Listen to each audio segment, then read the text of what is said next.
Greetings, my brethren, in the wonderful name of our Lord and Savior, Jesus Christ, who is our soon coming King.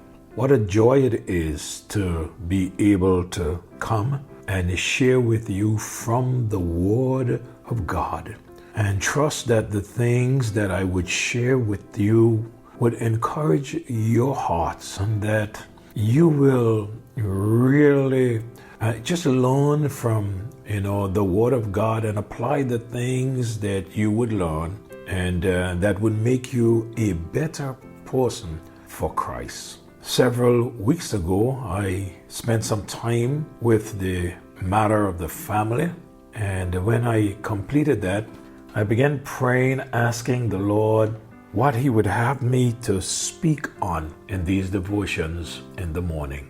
And I believe that I can honestly say He led me to speak on this matter of being a child of God.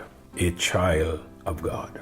I love to use the songwriters and use the words of those hymns because they mean a lot. He who wrote this hymn, his name is Harriet E. Buell. He wrote this based on Romans chapter 8 and verse number 17. And he said in verse 1, "My Father is rich in houses and land. He holdeth the wealth of this world in his hand. Of rubies and diamond, of silver and gold, his coffers are full. He has riches untold. I am a child of the King, a child of the King. With Jesus, my Savior, I am a child of the King." Speaking about being a child of the King, there are many questions that come my way in regards to this matter from many persons. One of the questions that I hear from time to time that people are very concerned about is that of the matter of the believer eternal security. The question that comes is the question, can a believer lose his salvation and be lost? Can a child of God lose his salvation and be lost? Can a born again child of God lose his or her salvation and be lost? Because this is so deep and so serious, I would like to begin a little bit different this morning, and that is to begin with prayer and to invite God to lead and to direct, for there are many who would listen to what I would say and would draw their conclusion. So would you pray with me and ask God to lead and to direct? Our Father, today we come to you, and we thank you so much that we can come to you anytime with any situation and ask for your help, and you are always willing, and not only willing, ready, Lord, to help us. We pray that you would give wisdom in dealing with this matter. We pray for those who are not saved, Lord, that they would come to know you as Lord and Savior. And those who are saved, their Lord, will continue to serve you. But Lord, we pray for this matter of those who are saved and this hope that we have, whether it is an eternal hope or it's just a temporal hope. So we ask that you would give wisdom as I try to explain, based on the Word of God, what you said about this matter. Thank you so much for the privilege of being able to share. And now, as I share, I ask that you be honored, that you be glorified in everything that I would say or everything that I would do. Be with us, Lord, even as I share this introduction with these your people. In Jesus' name I pray. Amen. Can the believer lose his or her salvation? Permit me to go to Romans chapter 8. Let me read from verse 17 for you. Romans chapter 8. This will be our introduction to this series. It'll take us a little while, but I want to read from verse 14 all the way down to verse 39. Listen to what the Word of God has to say. Let me read from verse 12. It says, "Therefore, brethren, we are debtors not to the flesh to live according to the flesh. For if you live according to the flesh, you will die. But if by the Spirit you put to death the deeds of the flesh, you will live. I want you to pay attention to that. For as many as are led by the Spirit of God, these are the sons of God. Notice that. Many that are led by the Spirit, they are the sons of God. Not might be the sons of God, hope to be the sons of God, but they are the sons of God. He continues by saying, for you did not receive the spirit of bondage again to fear, but you received the spirit of adoption, by whom we cry, Abba, Father.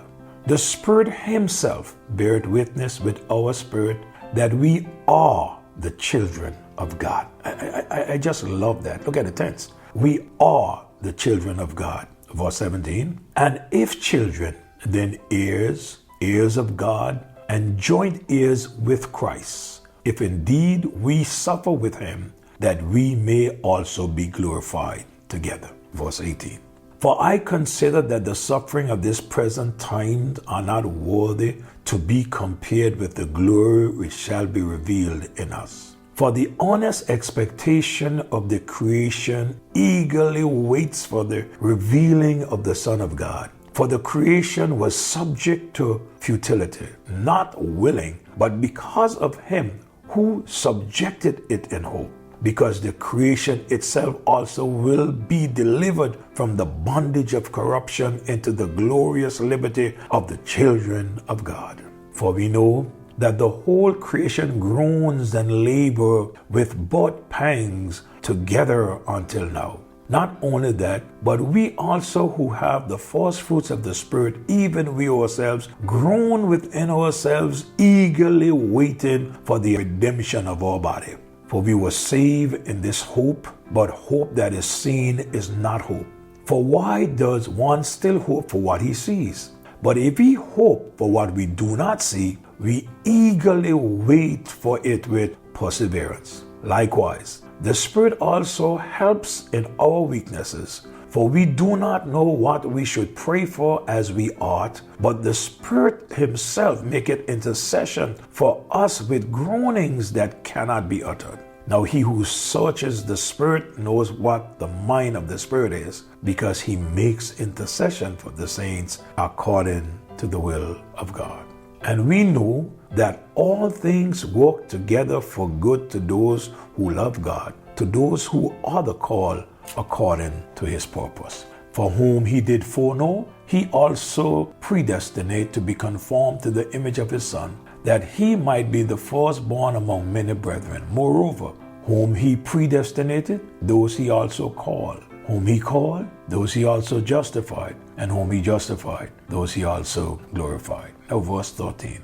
What then shall we say to these things? If God is for us, who can be against us? He who did not spare his own Son, but delivered him up for us all, how shall he not with him also freely give us all things? Who shall bring a charge against God's elect?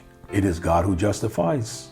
Who is he who condemns? It is Christ who died, and furthermore is also risen, who is even at the right hand of God, who also makes intercession for us. Who shall separate us from the love of Christ? Shall tribulation, or distress, or persecution, or nakedness, or famine, or peril, or sword? As it is written, for thy sake, we are killed all the day long. We are counted as sheep for the slaughter. Now, look carefully with me to verse number 37 down to verse number 39. Yet in all these things, we are more than conquerors through him that loved us. For I am persuaded that neither death, nor life, nor angels, nor principalities, nor powers, nor things present, nor things to come, nor height, nor depth, nor any other creature shall be able to separate us from the love of God, which is in Christ Jesus our Lord. I want to make sure that we get that this morning as our introduction. And would you believe my time is up? But I'm anxious to get back with you to do some explanation of what we have read. I trust that you will join me next morning when we come together and look at this matter, saying what the scripture says in regards to, can the child of God become a child of the devil and no more a child of God? Can the believer lose his salvation? That's the question. We will answer it from the scripture. Our Father, we are thankful to you for this privilege that you have given us as your ambassadors to represent you here on planet Earth. And as we do, may you be honored, may you be glorified, may your people be helped, and may many come to know you, oh God, through listening to your word. Thank you for everything that you have done in Jesus' name. Amen. May God bless you. Have a wonderful day in the Lord.